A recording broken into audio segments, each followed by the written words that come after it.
এই করে করে বারবার এই ডিভিসি পলিসি করে উনি বাঙালির মাথা হেড করে দিচ্ছেন। এবং আজকে বেলডাঙ্গা থেকে শুরু করে, আমি পরে আসছি, বেলডাঙ্গা এটা কি হচ্ছে না আমি তো বলছি তোমার, বেলডাঙ্গায় যে অ্যাপিসমেন্ট করে আসছেন, যাকে এতদিন ছাড় দিয়ে এসছেন, তাকে এখন বলেছেন, উনি বুঝতে পেরেছেন যে কিছু মুসলমান স্কলার তারা বুঝতে পেরেছেন যে আলটিমেটলি মুসলমানদের জন্য মমতা ব্যানার্জি কিছু করেনি।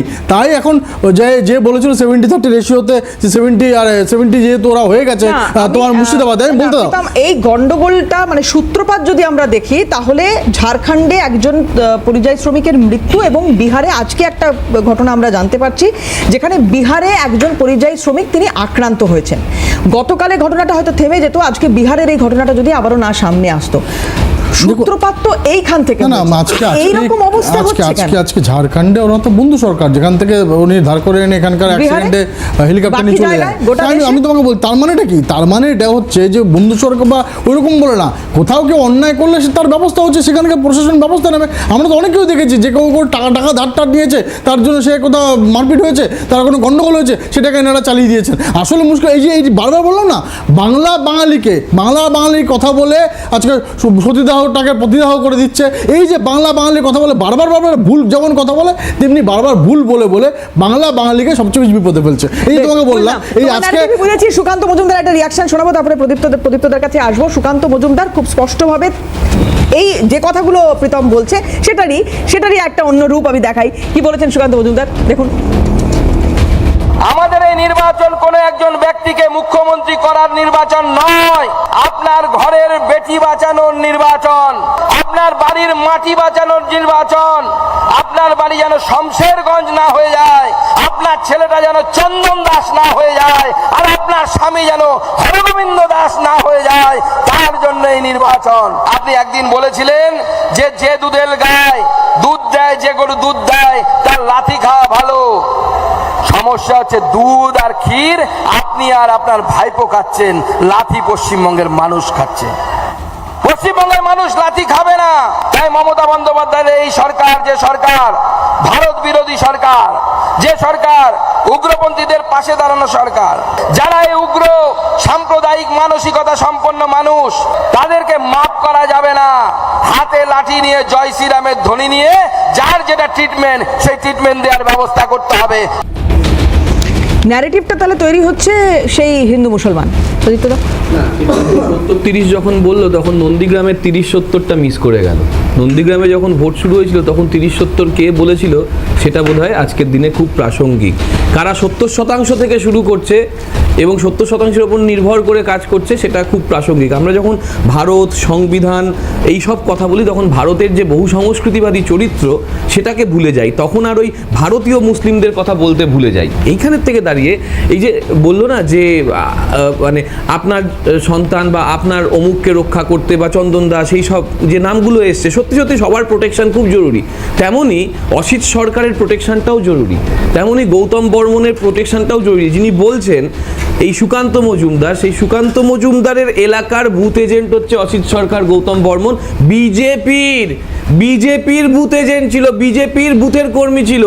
তাদের প্রোটেকশন দিতে পারেনি তারা, দিনের পর দিন জেলে বন্দী হয়ে যাচ্ছে পরিযায়ী শ্রমিক, বাঙালি। এই কারণে সেইখানে অভিষেক বন্দ্যোপাধ্যায় ব্যবস্থা করে তাদের ছাড়িয়ে আনছেন।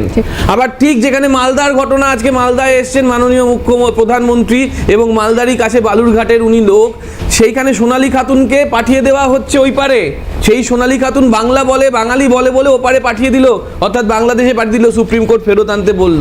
এইভাবে যখন ওড়িশায় 440-এর বেশি মানুষকে গ্রেপ্তার করে রাখা হচ্ছে, বালাসোরে যখন তারা রাত্রিবেলায় ঘুমাচ্ছে, ডেকে বলছে হয় জয় শ্রীরাম বলো, নয় আধার কার্ড দেখাও, নয় এখান থেকে লাথি মেরে বার করে দেবো, তখন এরা কি কথা বলবে? যখন বাঙালিদের বিভিন্ন রাজ্যে অত্যাচার করা হচ্ছে 2000-এর বেশি বাঙালিকে। কিন্তু প্রদীপ্তদা, এটা কি বলবেন আজকে প্রধানমন্ত্রী যখন এই কথা বলছেন যে পরিযায়ী শ্রমিক কেন তৈরি হচ্ছে, কেন বাইরে যেতে হচ্ছে? একটু সরিয়ে নিই প্রধানমন্ত্রীর বক্তব্য, আমি তারপরে আসবো আপনার কাছে। কি বলেছেন মাননীয় প্রধানমন্ত্রী মালদায়, দেখুন।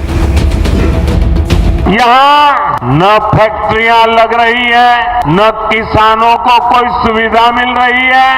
मालदा मुर्शिदाबाद से नौजवानों को रोजी रोटी के लिए पलायन करना पड़ता है। यहाँ रेशम किसानों की सूद लेने वाला कोई नहीं है। यहाँ के आम किसान बेहाल है।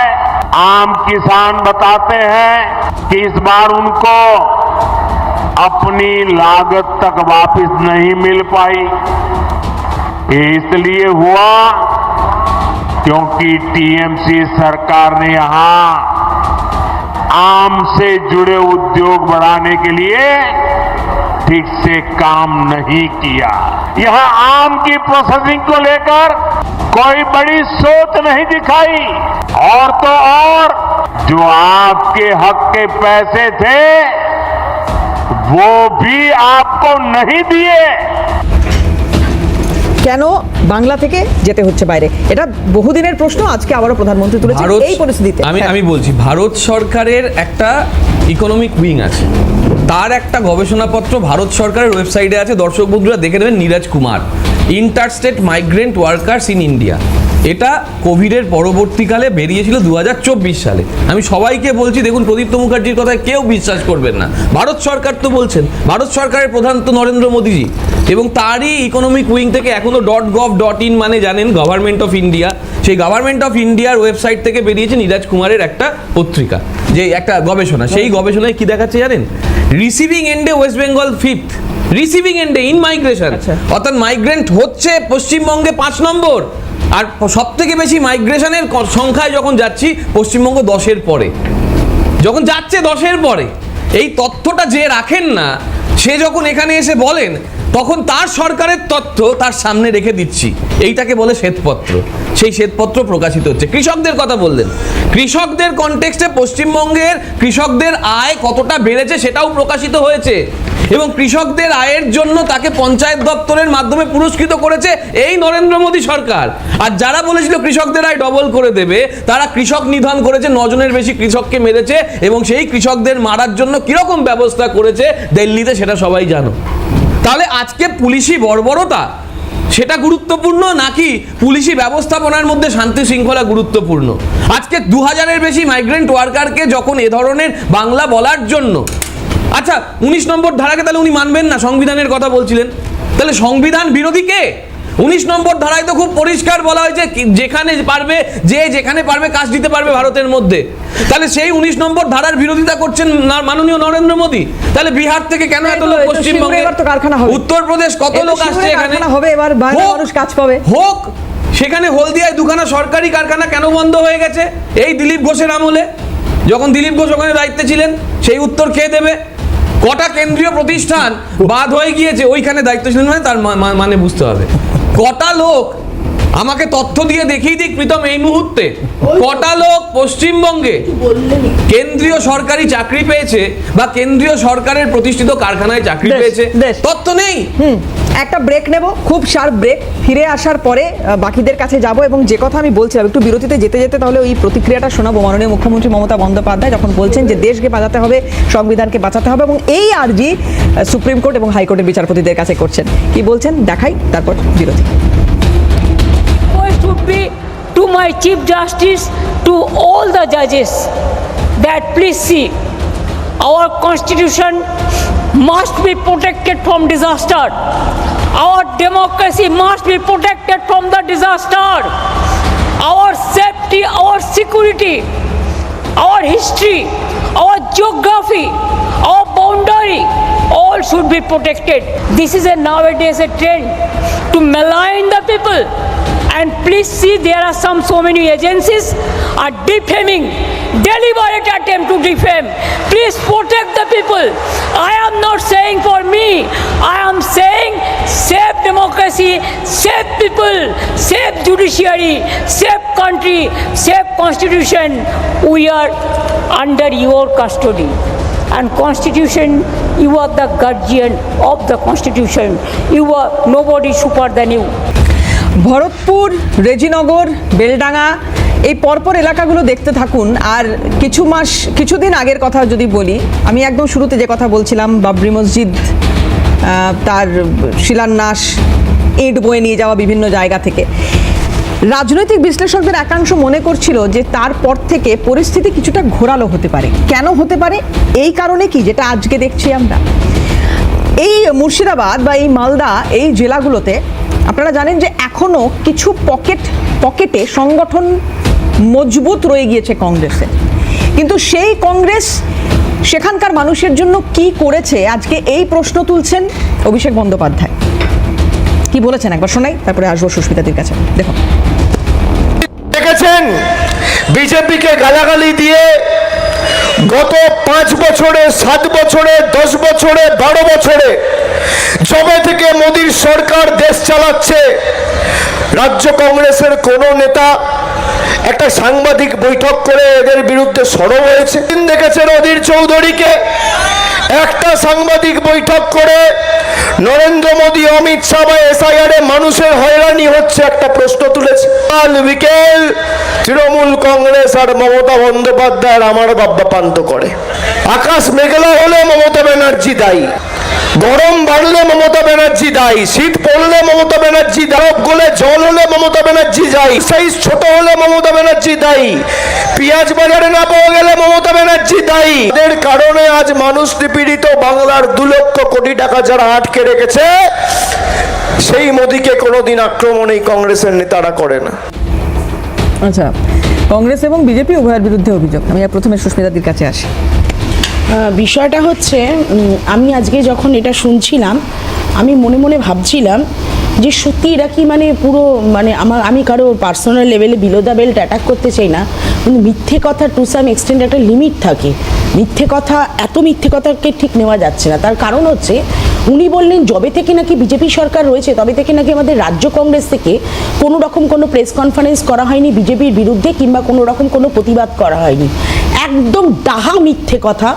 আমরা বারংবার বিজেপির প্রত্যেকটি ঘটনাকে কেন্দ্র করে আমরা রাস্তায় আন্দোলন করি, আমরা রাস্তায় প্রতিবাদ করি, এবং সারা ভারতবর্ষে যদি বিজেপির সাথে কোনো শক্তি লড়াই করে থাকে সেটা একমাত্র জাতীয় কংগ্রেস। কেন, সারা ভারতবর্ষে একমাত্র বিজেপির বিরোধিতা করার জন্য ন্যাশনাল দল হিসাবে জাতীয় কংগ্রেসই প্রত্যেকটা স্টেটে তার মানে নজির রেখে গেছে এখনো পর্যন্ত। অধীর চৌধুরীকে নিয়ে বলছি। এবং তারপরে যে জায়গাটা উনি বললেন, এই যে অধীর চৌধুরীর কথা বললেন, বিজেপির দালাল বলে উনি সম্বোধন করলেন, উনি প্রমাণ করতে পারবেন যে অধীর চৌধুরী বিজেপির দালাল? আমার প্রথম কথা, আমাকে একটু বলতে দিতে হবে, কিন্তু টাইমের মাঝখানে কেউ ঢোকে না যেন, কেন আমি কারোর বলার সময় ডিস্টার্ব করিনি। অধীর চৌধুরী বিজেপির দালাল কি প্রমাণিত হয়? এবং আজকে যে বেলডাঙ্গার ঘটনাটা আমরা দেখছি, এইটা আমরা জানতাম, আমরা এই 2026 বিধানসভার আগে একটা দাঙ্গা মুর্শিদাবাদে দেখব, কারণ এই দাঙ্গাই সৃষ্টি করা হয়েছিল উস্কানি দিয়ে 2024-এর আগে রেজিনগরে। তোমার মনে পড়ে কিনা আমার জানি না, দাঁড়াও 1 সেকেন্ড আমাকে বলতে দাও। সেই পোলারাইজেশনের রাজনীতি করার জন্য এই দাঙ্গাকে প্রশ্রয় দেওয়া হয়েছিল। এবং আজকে যে বলছেন তিনি তার পরিবারের বাপান্তর করেন, মানে আলু ছোট হলেও নাকি বলেন তৃণমূলী দোষী। আরে অভিষেক বন্দ্যোপাধ্যায়কে এটা মাথায় রাখতে হবে যে আজকে যেই সরকার প্রশাসন চালাচ্ছে, সেই সরকারের কথা যখন তারা পাঁচালি করে পাড়ায় পাড়ায় শোনাচ্ছে, তাদের পাঁচালি করতে হচ্ছে লক্ষ্মীর পাঁচালির মতো, উন্নয়নের পাঁচালি বলছে। আজকে বলছেন মঞ্চে দাঁড়িয়ে তথ্য নিয়ে কথা বলতে হবে। আরে তথ্য তো অনেক চুরির তথ্য আছে, আজকে অনেক তথ্য আছে। 35টা সেক্টরে ছেলেমেয়েরা রাস্তায় বসে আছে চাকরি না পেয়ে, তার তথ্য আছে। আমাদের দুর্নীতির তথ্য জানি, আমরা জানি সিবিআই ইডি হাজার একটা নারদা সারদা থেকে সমস্ত কিছু নিয়ে বসে আছে, কোনো রকম কোনো রেজাল্ট পাচ্ছে না। সাধারণ মানুষ এখন বলছে, এতদিন বলতো বাম কংগ্রেস বলছে যে গোটা পাচ্ছে, এখন সাধারণ মানুষ বলছে। তার সুতরাং মানুষের কাছে কোনোটাই অস্পষ্ট নয়। আজকে যে তিনি আজকে অধীর চৌধুরীর এগেনস্টে যে কথা বলছেন, আজকে কালকে যখন অধীর চৌধুরী ওই যেই পরিযায়ী শ্রমিককে আজকে ঝাড়খণ্ডে হত্যা করা হয়েছে, সেই পরিযায়ী শ্রমিকের ঝাড়খণ্ডে সঙ্গে সঙ্গে আমাদের প্রতিনিধি দল পাঠানো হয়েছে। সরকারের সাথে যেহেতু আমরা যুক্ত আছি, সেহেতু সরকারের সাথে কথা বলা হয়েছে, যা যা স্টেপ নেওয়ার আমরা নিচ্ছি। সঙ্গে সঙ্গে অধীর চৌধুরী তার বাড়ি গেছেন এবং তখন গিয়ে বিবৃতি দিয়েছেন যে আজকে মুখ্যমন্ত্রীকে প্রশ্ন করি তৃণমূল কংগ্রেস কোথায়, ইউসুফ পাঠান কোথায়। তখন আজকে যখন অভিষেক বন্দ্যোপাধ্যায় ইউসুফ পাঠানকে নিয়ে গেছেন, তখন উনি বলছেন যে ইউসুফ পাঠান আমাকে ফোন করেছিল যে আজকে আমি এই বেলডাঙ্গার ঘটনায় খুব মর্মাহত, আমি আসতে চাই। তার মানে প্লটগুলো পরপর সাজানো না, এটা কি মনে হচ্ছে না সাধারণ মানুষ কি বুঝছে না? আর যে এই যে বলছেন উনি, এই যে উনি বলছেন, একটু বোঝান, আমি বুঝলাম না কিরকম প্লট সাজানো। কালকে বলার পর, কালকে যখন অধীর চৌধুরী বলল, তারপরে আজকে সেখানে অভিষেক বন্দ্যোপাধ্যায় গিয়ে এই কথা বলছে, ইউসুফ পাঠান সেখানে গিয়ে উপস্থিত। তার মানে কি কখন অধীর চৌধুরী যাবে আর কখন বলবে তার জন্য অপেক্ষা করেছিল? হয়তো অধীর চৌধুরী না বললে হয়তো ইউসুফ পাঠান পৌঁছাতোই না, কেন ইউসুফ পাঠানকে তো মুর্শিদাবাদের লোক দেখতেই পায় না, বহরমপুরের লোক, মুর্শিদাবাদের লোক, বেলডাঙ্গার লোক, রেজিনগরের লোক কখন দেখতে পায় ইউসুফ পাঠানকে? না, যাদের ইউসুফ পাঠান পৌরসভায় থাকে কি, যাদের দেখা যায় অবশ্যই ভোট পায়, অবশ্যই ভোট পায়। এই জন্য 5 বারের সাংসদ অধীর চৌধুরী। অধীর চৌধুরীকে আজকে ওই পোলারাইজেশন করে হারিয়ে আজকে এটা প্রমাণ করা যাবে না যে অধীর চৌধুরীর পক্ষে ভোট নেই। 1 নম্বর কথা। 2 নম্বর Polarization, হ্যাঁ, পোলারাইজেশন। এবং সবচেয়ে বড় কথা হচ্ছে আজকে যখন হুমায়ুন কবিরের কথা হচ্ছে, হুমায়ুন কবির বর্তমানে এখনো তৃণমূলের বিধায়ক। 2019-এ উনি ছিলেন, বিজেপি ছিলেন, কারণ উনি মোটামুটি সমস্ত দলেই মোটামুটি রোমিং করেছেন। কংগ্রেসেও ছিলেন, তিনি মোটামুটি সব দলে ঘুরে নিয়েছেন। তাই এইবার সেই জায়গায় দাঁড়িয়ে তোমরা ভাই নিলে কেন দলে? আজকে তো তোমাদের দলের বিধায়ক, আজকে সে সাসপেন্ড হয়েছে, কিন্তু সে তো তার বিধায়ক পদ চলে যায়নি, সে তো স্পিকারকে ইয়ে দেয়নি যে আমি বিধায়ক পদ ছেড়ে দিচ্ছি। হুমায়ুন কবিরের কথা বলছেন, আমি আসবো। হুমায়ুন কবিরের কথা বলছেন, গতকাল হুমায়ুন কবির আবার কিন্তু এই প্রীতম দাদের বিরুদ্ধে অভিযোগটা করেছিলেন। একটু শোনাবো হুমায়ুন কবির কি বলেছিলেন গতকাল, দেখুন। বিজেপির তো একটা টার্গেট, বিজেপি এইসব মুসলিম ছেলেদেরকে ট্রেন থেকে নামিয়ে তাদেরকে জয় শ্রীরাম বলানো, তাদেরকে মারা, এটা বিজেপি তো এই ভোটের মুখে চাইছে এখানে দাঙ্গা হোক এবং রাষ্ট্রপতি শাসনের মতো পরিস্থিতি হোক, এটা তো বিজেপি চাইছে। আমি সুস্মিতাদিকে একটা ছোট প্রশ্ন করবো, সুস্মিতাদি যদি এভিডেন্স সহ, এখনো 1/2 ঘন্টা আছে, আমাকে উত্তরটা দিয়ে দেয়। প্রশ্নটা হচ্ছে, ইউসুফ পাঠান গতবার যখন মুর্শিদাবাদের এক পরিযায়ী শ্রমিককে বিজেপি শাসিত রাজ্যে, নোট মাই ওয়ার্ড, বিজেপি শাসিত রাজ্যে অত্যাচার করে জেলে ভরেছিল, তখন যখন ওই কাপ নিয়ে ছবি নিয়ে বিতর্ক হয়েছিল, মনে আছে ফেসবুকে ছবি দেওয়া, তার পরের দিন যখন ওকে ওই আদালতের মাধ্যমে উদ্ধার করে এনেছিল, এই 3 দিন ওই আমাদের অধীরদা কি করছিলেন, আমি কিন্তু আমাদের অধীরদা বলছি, জননেতা অধীরদা কি করছিলেন? এর আগে মুর্শিদাবাদে একজন মারা গেছে পরিযায়ী শ্রমিক, বিহারের বা বিজেপি শাসিত রাজ্যে যখন পরিযায়ী শ্রমিক মারা গেছেন, তখন অধীরদা গিয়েছিলেন কিনা, এই দুটো প্রশ্ন রাখলাম। প্রশ্ন নাম্বার 1, যখন পরিযায়ী শ্রমিক মুর্শিদাবাদের মারা গিয়েছেন বিজেপি শাসিত রাজ্যে, তখন গিয়েছিলেন কিনা? ঝাড়খণ্ড শাসিত রাজ্যে গেছিলেন, তখন হয়েছে 1। আর 2, ইউসুফ পাঠান যখন আগের বার ছাড়িয়ে আনলো, এসে তার সঙ্গে সমস্ত কাজকর্ম হলো, তখন কি অধীরদা গিয়েছিলেন?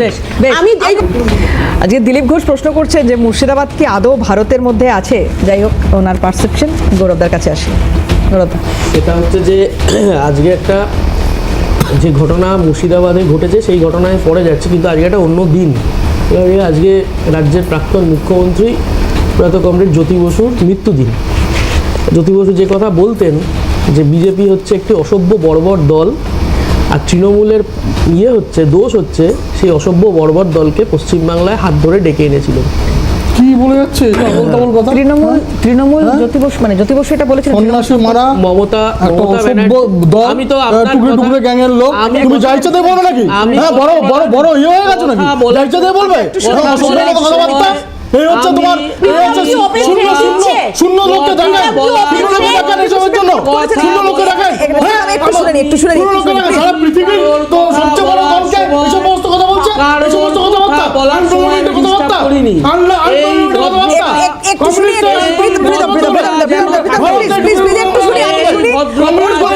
শুনে নি, একটু বক্তব্যটা শুনে নি।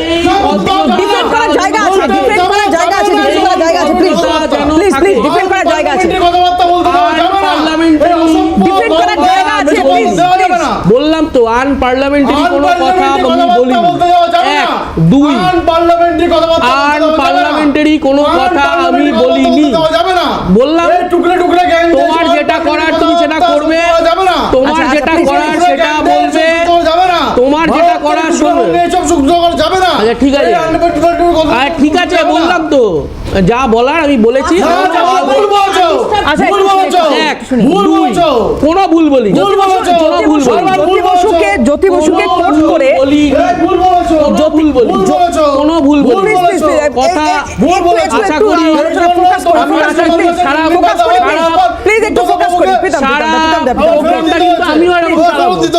সারা প্রোগ্রামটা আমি এরকম চালাবো। তুমি চালাও না, তাতে কি আছে?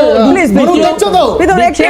একটু শুনে বক্তব্যটা একটু ঠিক শুনে। আছে। হ্যাঁ, দ্বিতীয় কথা হচ্ছে যে বেলডাঙ্গার ঘটনা, বেলডাঙ্গা বা রাজ্যের বিভিন্ন জায়গায় যে ধরনের ঘটনা ঘটছে, আপনি বলুন তো, এই মুর্শিদাবাদের ফারাক্কার যে বিডিও অফিসে ভাঙচুর, বিডিও অফিসে এই যে এসআইআর নিয়ে বিধায়কের নেতৃত্বে যে ভাঙচুর চললো, আপনি বলুন যে বিধায়ক সেখানে দাঁড়িয়ে থ্রেট দিচ্ছেন, যে বিধায়ক কোন ধর্মের আমার জানার দরকার নেই, কিন্তু তিনি তো একজন রাজ্যের শাসক দলের বিধায়ক, সেখানে দাঁড়িয়ে পুলিশ কোনো ব্যবস্থা গ্রহণ করেছেন এই বিধায়কের বিরুদ্ধে? আপনি চাকুলিয়ার ঘটনা দেখুন, আপনি বিভিন্ন রাজ্যের বিভিন্ন জায়গার ঘটনা দেখুন, সেখানে দাঁড়িয়ে যদি পুলিশ শক্ত হাতে এই বিষয়গুলিকে দেখতো, তাহলে আজকে বেলডাঙ্গায় এই ঘটনা ঘটতো না। বেলডাঙ্গায় গত 30 ঘন্টা ধরে যে ঘটনা হচ্ছে যে ঘটেছে, আজকে দেখলাম সন্ধ্যেবেলা ওখানকার পুলিশ সুপার তিনি সাংবাদিক সম্মেলন করে তিনি বলছেন যে গতকাল এরকম ঘটনা ঘটেনি, আজকে যে ঘটনা ঘটেছে আমরা লাঠি চালিয়েছি। তাহলে আপনি যখন দেখলেন যে গতকাল এরকম মব একটা জমায়েত হয়েছে, যেখানে একটা হিংসাশ্রয়ী ল অ্যান্ড অর্ডার যেখানে হচ্ছে যে ইয়ে হতে পারে, নষ্ট হতে পারে, সেখানে পুলিশের তো আগে থেকে ব্যবস্থা গ্রহণ করবার প্রয়োজন ছিল, সেই ব্যবস্থা কেন গ্রহণ হচ্ছে যে করলেন না পুলিশ সুপার?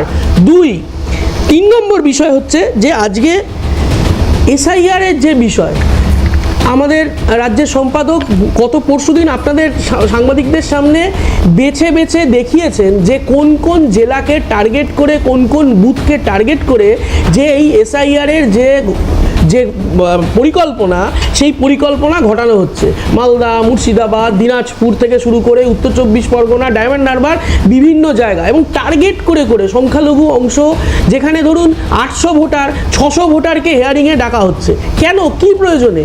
এখানে দাঁড়িয়ে এখন পরিযায়ী শ্রমিকের জন্য বিজেপি আর তৃণমূলের একেবারে বুক কেঁপে উঠছে। আমি বলবো যে প্রধানমন্ত্রী আজকে দাঁড়িয়ে পরিযায়ী শ্রমিকের কথা বলছেন, যখন আমেরিকা থেকে হাতে শিকল পরিয়ে, পায়ে শিকল পরিয়ে প্লেনে করে যখন দেশে পাঠিয়ে দেওয়া হয়, তখন প্রধানমন্ত্রীর বুক কাঁপে না?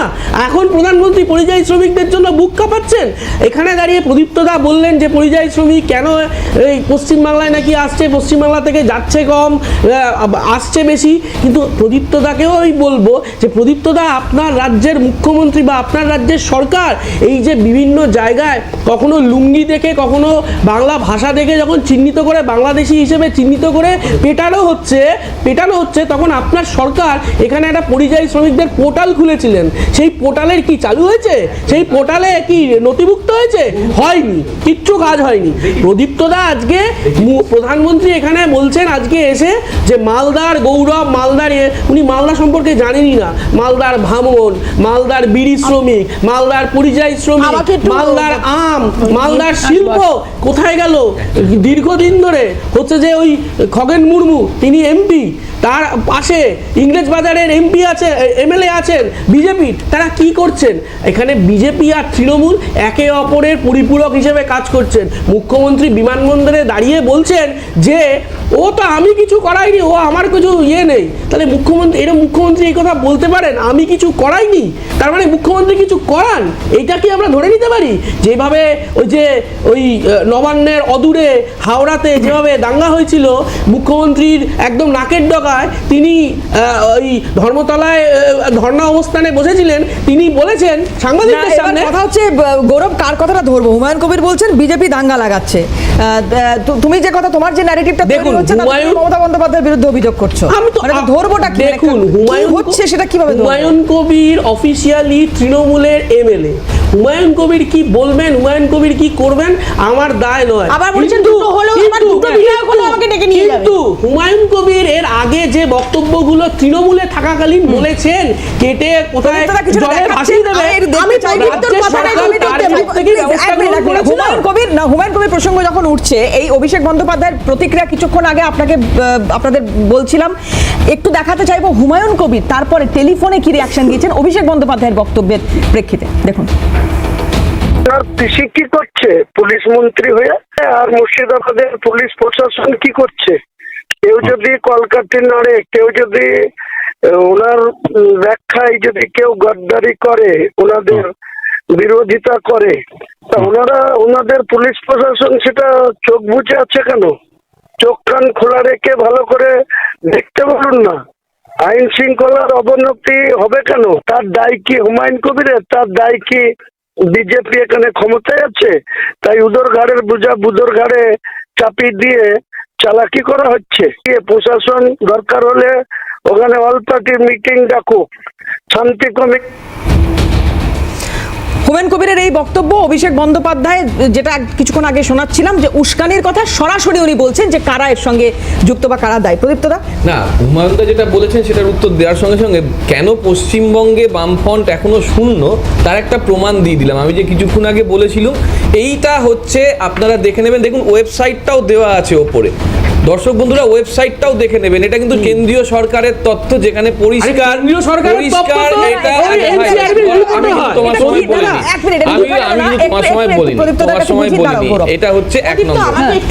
1 নম্বর। 2 নম্বর, আমাকে তো বলতে বলেছে। একই সঙ্গে এটা গেল মাইগ্রেশনের তথ্য। এবার যদি তুমি আমাদের সরকার কি কি মাইগ্রেশনের করেছে তোমাকে বলে দিই, যে মাইগ্রেন্ট ওয়ার্কার ওয়েলফেয়ার স্কিম করেছে, তার সঙ্গে সঙ্গে সমশ্রী স্কিম করেছে, যে সমশ্রীর প্রকল্পের মাধ্যমে এককালীন 5,000 টাকা এড দেওয়া হয়েছে, তুমি জেনে রাখো। মান্থলি অ্যালাউন্স 5,000 টাকা 12 মাসের জন্য দেওয়া হয়েছে। তার সঙ্গে সঙ্গে চিলড্রেনদের এডুকেশন হেলথ কেয়ার দেওয়া হয়েছে। তার সঙ্গে সঙ্গে রেজিস্টার্ড ওয়ার্কারের জন্য পরিষ্কার 50,000 টাকা থেকে 1 লাখ টাকা অবধি। তোমার হাসছো কেন? এই হচ্ছে সমস্যা, কারণ এরা শ্রমিকদের সঙ্গে নেই, আর এরা এই কারণেই তো ছিল যে আজকে আমাদের এখানে যখন মাইগ্রেন্ট ওয়ার্কারদের জন্য এই সমস্ত ওয়েলফেয়ার স্কিমগুলো চালু হচ্ছে, তাদেরকে কাজের ব্যবস্থা করা হচ্ছে। আরে ঘরে বসতায় কাজ হচ্ছে, তাদেরকে চিৎকার করো না, ইমপ্লিমেন্টেশন হচ্ছে বলে তো কারা কারা চিৎকার করলে তো নিতে পারবে না, নিতে পারবে না। ওই জন্য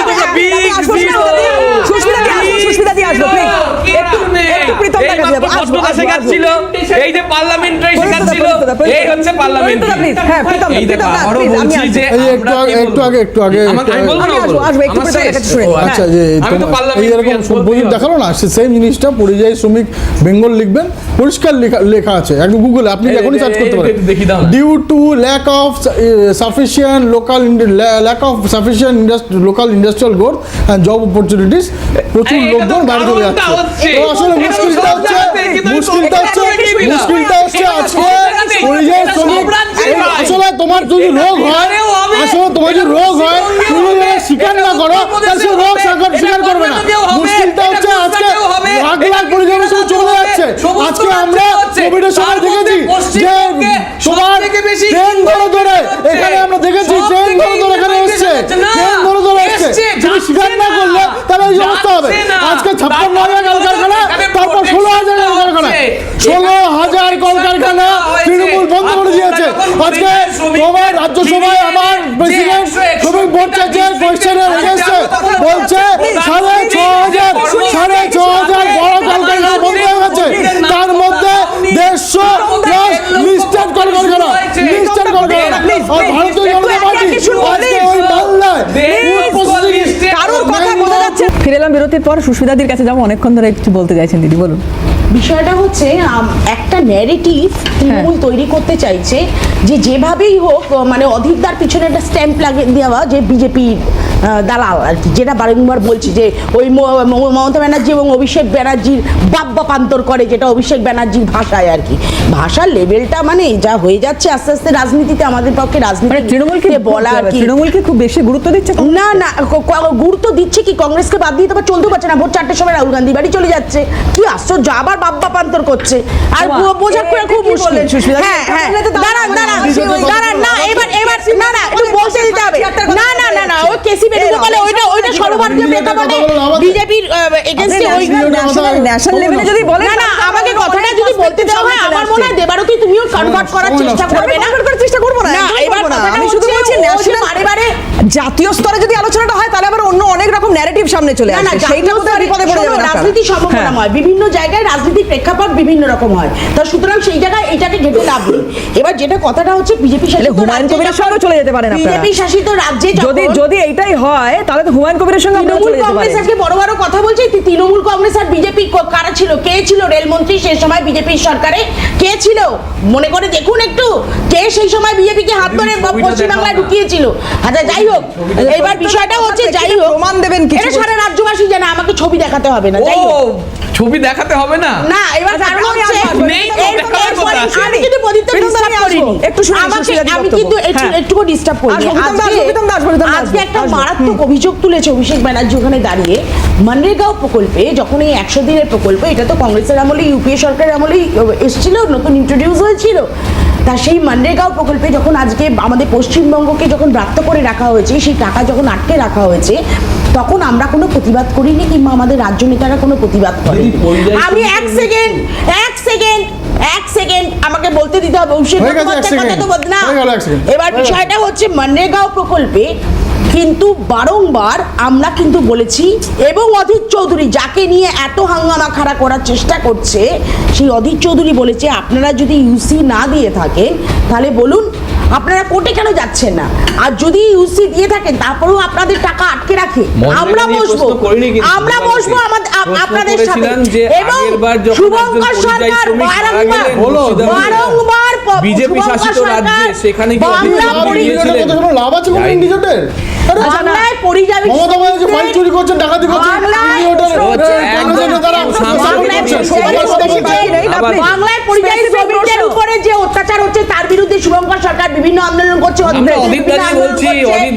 বাংলা ভাষাকে সম্মান দেওয়ার জন্য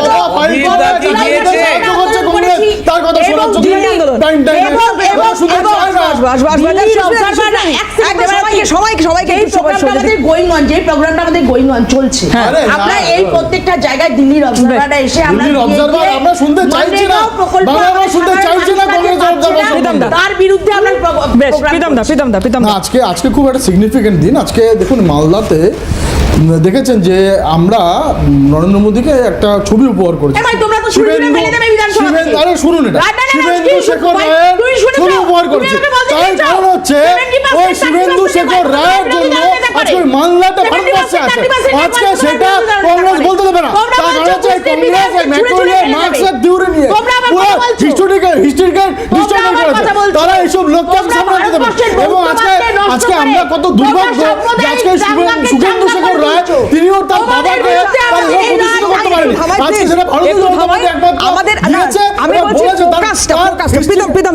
ফোকাসটা পরিযায়ী শ্রমিক এই বাংলায়, যেটা যদি প্রদীপ্তদার তথ্য আমাকে নিতে হয়, যদি প্রীতমদার তথ্য আমাকে নিতে হয়, আমার স্পষ্ট বক্তব্য হচ্ছে পরিযায়ী শ্রমিকের সংখ্যা বাংলায় কমবে কি, আসছে খুব ভালো কথা,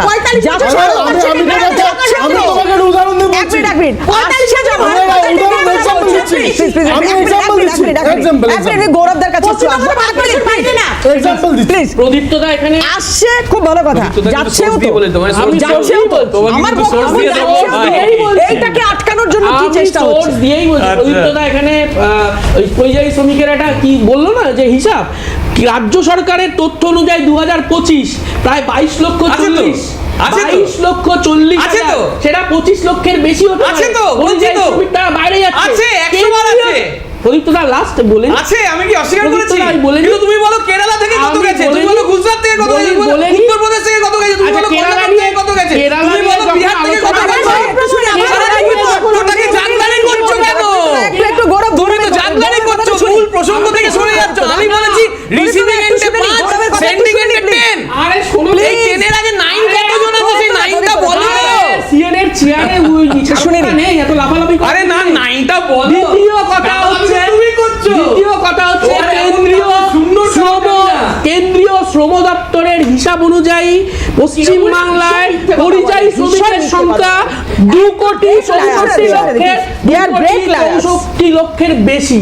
এবার হ্যাঁ দেখাও সূত্রটা, না দেখাতে হবে, এটা জেমিনি দিয়ে দেখালে হবে না, জেমিনি দিয়ে দেখালে হবে না, .gov দিয়ে দেখাও, .gov দিয়ে দেখাও, এখন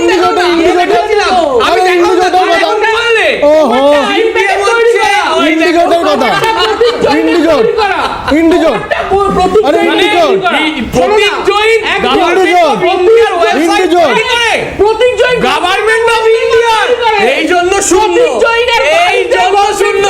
আর ওরা টুনির মা দিয়ে তৈরি করে, সেই জন্য সস্তায় দেখাতে পারে না। টুনির মা দিয়ে তৈরি করে, তাই দেখাতে পারে না। প্লিজ কারো কথা বলা যাচ্ছে না, প্লিজ টুনির মাই তো প্লিজ প্লিজ প্লিজ প্লিজ একদম প্রথম নটা দেখাও, একে বাবা। একে খুব বেশি সময় দিতে পারবো না। প্রদীপ্তদা প্লিজ একদম একদম গৌরব খুব সংক্ষেপে। খুব সংক্ষেপে। হ্যাঁ। দেশের প্রধানমন্ত্রী আজকে গুরুত্বপূর্ণ একটা কথা বলেছেন যে এ রাজ্যে নাকি ঘুষপেটি ঢুকে পড়েছে। তো এসআইআর হওয়ার পর কত ঘুষপেটিকে চিহ্নিত করলেন দেশের প্রধানমন্ত্রী বা ইলেকশন কমিশন অফ ইন্ডিয়া, এটার উত্তর কে দেবে? না, কে সেটা দেবে? 14 ফেব্রুয়ারি এত কিন্তু wait মানুষকে, করিনি। 14 এত ফেব্রুয়ারি মানুষকে পরে হয়রান দেখি করা হচ্ছে, প্রীতমদা, এত মানুষকে সময় নেই, হচ্ছে যে একদম হেনস্থা সময় করা নেই। হচ্ছে। এই কথাটা জ্যোতি বসু থেকে বুদ্ধদেব ভট্ট সবাই মেনেছেন যে পরিযায়ী শ্রমিক আরে প্রচুর অনুপ্রবেশকারী ভারতবর্ষ ঢুকে গেছে, এবং আমরা দেখেছি 2005-06 সালে এই মমতা ব্যানার্জি বলেছে যে 2 কোটি অনুপ্রবেশকারী এখানে এসে ভোটার হয়ে গেছে। এই জ্বলন্ত ব্যাপারটা কেন ইন্ডিকেট মানে না, তার কারণ হচ্ছে এই অনুপ্রবেশকারীরা যারা বিশেষ করে মুসলমান সম্প্রদায় তাদেরকে বুঝিয়ে ভোট ব্যাংক বানিয়ে বারবার তারা ভোট ব্যাংকে পরিণত হচ্ছে এবং ভোট জিতেছে। এই হচ্ছে সমস্যা। যারা কালকে শিউরে এক মিনিট ভারতবর্ষে প্রীতমদা করেছে, এটাই হচ্ছে সমস্যা। এরা জ্বলন্ত কালকে শিউরে শো কেমন হবে? হ্যাঁ, শো কেমন হবে? আরে মানুষ যেভাবে আজকেও প্রায় 2-3 লাখ মানুষ বাইরে ছিল, ঢুকতে পারেনি। কালকেও আমি তোমাকে দায়িত্ব নিয়ে বলছি 10 লাখ মানুষ কালকে 10 লাখ মানুষের ওখানে হবে। 10 লাখ মানুষের টোটাল সভা হবে। 2-3 লাখ মানুষ যেতে পারে, ঢুকতে পারেনি, এবং 10 লাখ মানুষের সভা হবে। 10 লাখ মানুষের সভা হবে। এরা ভয় পেয়ে গেছে। ভারতীয় জনতা পার্টির গেরুয়া উত্থান দেখে ভয় পেয়ে গেছে। এরা গেরুয়াকে মানুষ আসবে। প্রদীপ্তদা এক মিনিট, প্রদীপ্তদা প্লিজ, প্রদীপ্তদা কোন আশায় মানুষ আসবে? খুব সংক্ষেপে, একদম শেষ করে আপনাকে দিই। সিঙ্গুরে কোন আশায় মানুষ যাবে? যে মানুষরা যাবেন তারা যাবেন, কিন্তু আমাদের বক্তব্য কিসের দায়িত্ব নেব? বিজেপির দায়িত্ব তুমি নিচ্ছ। সিঙ্গুরের দায়িত্ব আমরা নিয়েছি বলে তো সুপ্রিম কোর্ট দিয়ে দিয়েছে। সুপ্রিম কোর্টের রায়কে কি বলবে তুমি? সুপ্রিম কোর্টকে বলবে? এই বড় বড় লাভ কি আছে? তোমার সুপ্রিম কোর্ট কি বলছে? তোমার প্রথম নেতা যে বিরোধিতা করেছে। সুস্মিতা দি একদম শেষ করব। আমি শুধু কালকে দেখবো সিঙ্গুরে কি হচ্ছে। সুস্মিতা দি 10 সেকেন্ড প্লিজ। শুধু একটা কথা বলতে চাই, মুখ্যমন্ত্রী এই যে ইন্ডিগোর যাই বলুক, একটাই স্লোগান পাল্টানো দরকার, তার বিজেপি সরকার। পাল্টানো দরকার, তার বিজেপি সরকার। এইটা হচ্ছে আসলে ইন্ডিগোটা ঠিক করে কথা বলা হবে না। বাসটা চালার জন্য যদি পশ্চিমবঙ্গ ঠিক করে বাসটা চাওয়া, তাহলে বিজেপির দরকার। সেটা মানুষ বুঝে গেছে। হ্যাঁ, বিজেপি তো মেরে দিচ্ছে। সেই জন্য বাসটা চাইছে। বিজেপি মারবে, বাংলা বলে মারবে। এখানে